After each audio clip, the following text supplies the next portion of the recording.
Chapter 2: The Shark That Followed the Ship. The Fanny was now far out on the Atlantic, her sails pulling steady in the wind. Day after day, the ocean stretched in every direction like a blue, rippling desert. Joseph had gotten used to the creak of the timbers, the slap of waves against the hull, and the smell of salt in everything, even the bread. One bright morning, sailors spotted something following the ship. It was a shark, long and gray, its dark fin cutting through the waves like a knife. "There he is again," one of the men muttered. "Been tailing us since sunrise." Joseph leaned over the rail. The shark's eyes seemed to be fixed on the Fanny, as if it were waiting for something, or someone, to fall in. "Why would he follow us?" Joseph asked. "They say sharks can smell death," an older sailor replied. "If there's a sick man aboard, they'll keep close, waiting for their supper." Joseph shivered. He wasn't sure if the man was teasing or telling the truth. The sailors decided to try and catch it. They tied a chunk of meat to a rope and tossed it over the stern. The bait bobbed in the water, but the shark kept its distance, pacing the ship like a shadow. All morning, they tried to tempt it, but it wouldn't take the bait. By evening, the shark was still there.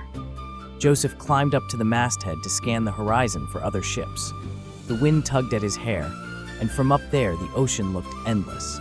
As he made his way down, his foot missed its hold.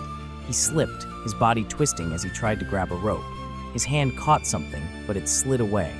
He fell, hitting a line that spun him sideways, and then he splashed into the sea.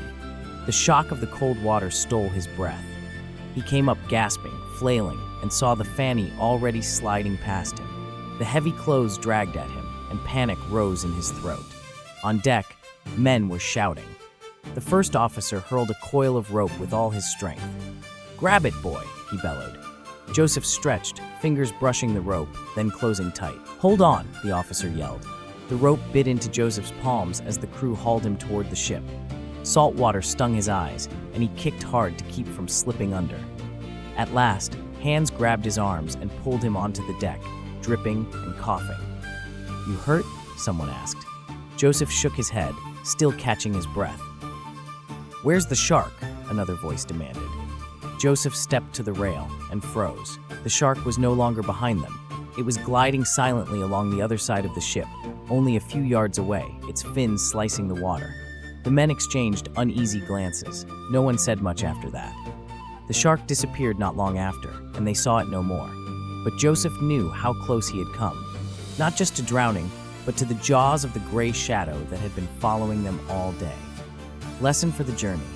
There are dangers in life we can see, and some we cannot.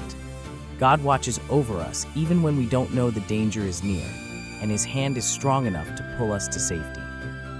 Bible verse: "The Lord is your keeper. The Lord is your shade at your right hand.